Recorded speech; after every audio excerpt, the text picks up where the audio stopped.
What we're going to talk about today is really thinking about what a boutique center is in hair restoration.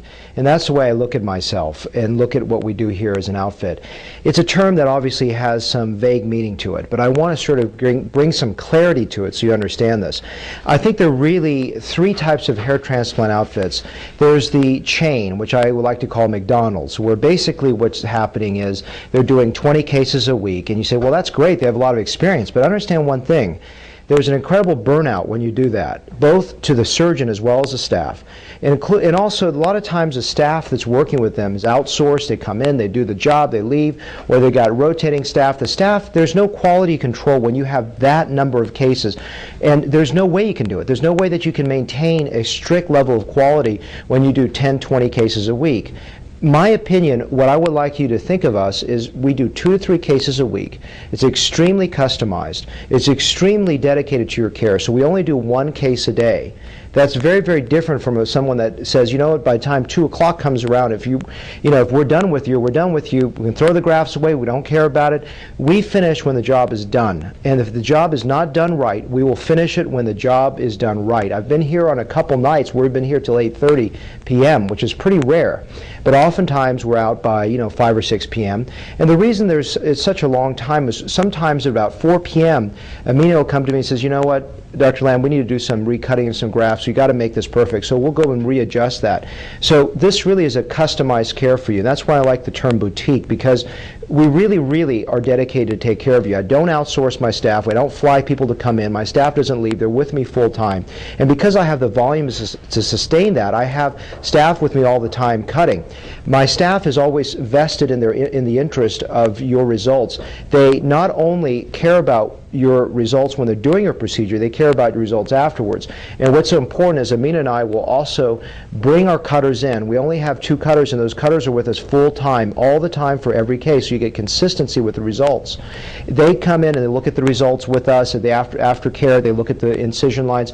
We want them to be part of the team, because remember one thing, if I do a rhinoplasty or some other procedure for you, no matter how good my assistants are, it's almost 100% what I'm going to deliver for you. It's my hands. But when we do hair transplant, I always like to say it's like building a car. In other words, the quality of your result is only about 30% in my hands. What my cutters do, what my coordinator does in terms of the graft dissection, graft placement is commensurate. It is equal to what I do. It is as important as my harvest, my closure, my site creation, my design. All of those things, it's you working as a team. So if my cutters burn out and they do 10 cases a week, 20 cases a week, they don't have the freshness of going in there. And that's why a lot of people say, well, why don't you don't just do hair transplant, you do other things too in the face. And to me this is great, because it's not just going through and slugging through the same procedure every day, because I can tell you, if you ask my cutters at the end of the day, they're tired. They don't want to go back and cut again and again and again every single day. There is a fatigue level. So when we make it just a very dedicated center, we come in and we enjoy our work, and you'll see we really have a good banter. We're really interested in that creative process where Amina and I are looking together, making judgments as we look together and decide what is best for you. To me, this is exciting, because it's a collaboration and it's a thought process, and that innovation and thought process is really where you need to think about. Now, we've talked about sort of a chain model, which is a lot of like a factory coming through, just doing 2 cases a day, looking for the volume. We're not interested in volume. We're interested in quality, and we're interested in your quality. So if you look at the other model, what's the other extreme of that? The other extreme is inexperience. Someone that does 1 or 2 cases a year or 1 or 2 cases a month, you can't sustain quality. You can't sustain a full-time team. They got to fly in cutters. They got to fly in people to come in and do the procedure with them. Well, you know what? How do you maintain quality? How is there absolute quality control when a huge component to the success of your result is now factored out of the equation, where they fly in to do the procedure, or even if sometimes the chains fly in physicians that come in. So they got these physicians flying here, there, and everywhere. What we want you to understand is that we're not the extreme of doing 20 cases a week. We're also not the extreme of doing 1 or 2 a year or 1 to 2 a month. Either model, in my opinion, is not ideal. Now, easily, I could say, well, I only want to do 1 or 2 cases a month because I don't really care about hair. But I really care about hair. I really love what I do. It's actually an incredible enjoyment to me. And so, like next week, I'm going to Cartagena to lecture about hair. And a lot of times, after one of my lectures, people that think hair is boring all of a sudden become enlivened by it. And they go, wow, this is actually quite a creative process and quite interesting if you put that technical expertise and really dedicate your life to this.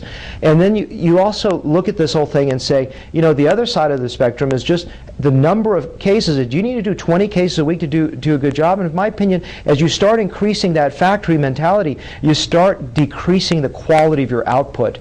And quality is number one to us. It is the customized care. It's a personal relationship with each patient. So I want you to understand, when I use the term boutique center, there's no other term that I can come up with that will explain it to you better. You know, all hair transplants are not the same out there. There's a huge difference. And we're not talking just about plugs. I mean, the era of plugs, fortunately, is pretty much gone. We're talking about the nuances. That's why when you see my site, it's so detailed in terms of for you to understand why we're so much better at every single little minutia level. And if you don't understand that, then there's no way you can make a choice for us. I always say that, you know, you can buy a certain type of car that's high-end and luxury. You could buy a car that's more conventional, and the two cars are not the same.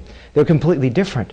And that's the whole thing, is to understand. You could buy a t-shirt, and one t-shirt is well made and one t-shirt is poorly constructed. So yeah, you can look at us as being slightly more expensive, maybe some of the chains, but understand what you're buying there. You're buying a relationship, you're buying quality, and you're buying something that we stand behind and something we're dedicated to achieve, and an excellent result for you every single time that we're there for you.